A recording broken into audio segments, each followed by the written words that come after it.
Hi, this is Andy with Makerwares. I'm going to demonstrate the best way to mount one of our kinetic sculptures onto a wall that you might find in your house. This is just conventional 2x6 studs with 1/2 inch drywall, what you might commonly find here in North America. I'm going to start by locating the stud behind the wall to kind of figure out what options I have. In this case, I've already marked the location of my stud. With the stud location marked, I might take my sculpture, ideally with a helper, an assistant. I'm just going to hold the sculpture up on the wall and get an idea of where I might want to mount it vertically, or even perhaps compared to a different stud location. Once I'm happy with my location for the final location for the sculpture, I'm just going to take a quick look behind the sculpture so I can know exactly where the top mounting hole is on this mounting plate that will be fixed to the wall. And so I'll just keep that in mind as I'm getting started marking my holes. In this case, I have the center of my stud marked. I know I want the center of my top hole to be about there. The holes on the back of the mounting plate are a standardized distance apart, and so they are 2.5 inches apart. And so I'm just going to go ahead with my top hole marked, and I'll use a level. In this case, you could use a plumb bob or any other way where you can mark a perfectly straight up and down line. And I'll give myself just a few inches, maybe 4 inches or so of that nice straight line, so that I can make sure that my two holes are directly on top of each other.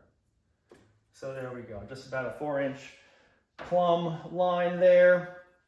And again, I need my two holes to be 2 1/2 inches apart. So I'll mark my second hole 2.5 inches below the first.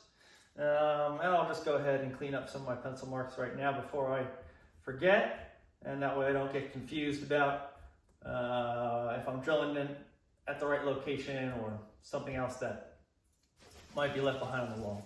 So there we go, I have my two holes. Before I do any drilling, I'm just going to double check, maybe make sure that I'm not confused in any way, and I'll just double check. Okay, 2.5 inches apart, 2.5 inches apart, everything looks good there. And even one last time, so I don't make any mistakes, I'll go ahead and check my level. Everything looks good. So at this point, just about ready to make the holes that I'll use to put my screws in. The sculpture includes a couple of these long 2.5 inch pan head screws. When everything's said and done, those will be embedded in the wall with just a head sticking out about 1/4 inch. So to make my life a little bit easier, I'm going to grab a drill. This step is not necessary, just to make things easier. Grab a drill with a roughly 1/8 inch drill bit, and I'm going to pre-drill both of these holes. I'm going to try and make sure that the drill is going in nice and square to the wall, not at an angle that's going to end up leaving the screw head perhaps not interfacing with the plate on the sculpture very well. So I'll go ahead and do that.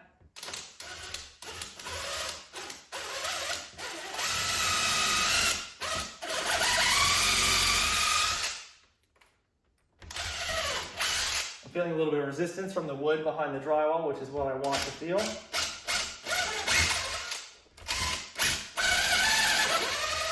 All right, and so I've pre-drilled both of those holes. Partially, not the full depth of the hole. And I'm gonna go ahead and install those screws. You could use the driver bit, which is included with your sculpture. In this case, I have a screwdriver that has the number 2 square drive head, which is found on the end of the mounting screws that come with the sculpture. I'm gonna drive the top screw in until I have about 1/4 inch of air below, in between the head of the screw and the wall.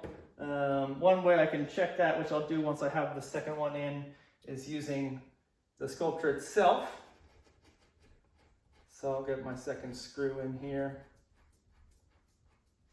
And those are looking good, they're going in nice and straight. I'm feeling a lot of resistance from the wood going into, the screw going into the wood behind the drywall.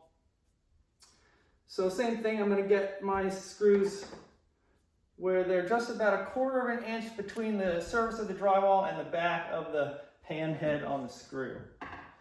And now very carefully with the sculpture itself, or with a small ruler, I'm just going to test the spinning element and see if it fits behind the screw. It should just barely get caught before it slides behind there. And that's kind of a rough estimate of where those screws need to be. So this one looks like it might need to come out, go in just a hair. And we'll go ahead and try and slot the sculpture onto the wall. For this one, I'm just going to reach behind and grab the plate in the center. And that looks like it drops on there all right. And that looks pretty good. And so in this case, I guessed pretty well. And it fits nice and snug. I don't feel any play in the top or the bottom, but I also feel both of those screws engaging into the screws. Screw holes, I should say. But if I needed to, I might adjust these screws out just a little bit to ensure that they're actually seating inside of the slots on the mounting plate. Just like that. And so now that fits on there, but it's just a little bit loose. Especially the bottom, I can feel a little bit of wiggle. And so that would allow this to jump right off the wall if it started to spin. So I'm going to tighten down that screw just 1/4 of a turn, the bottom one, and maybe just 1/8 of a turn for the top. And I'll try this again, lining up my screws with the holes on the back of the plate. And that feels much better. I don't have any play at all, and it's a nice snug fit. And I think we're ready to go. Thanks.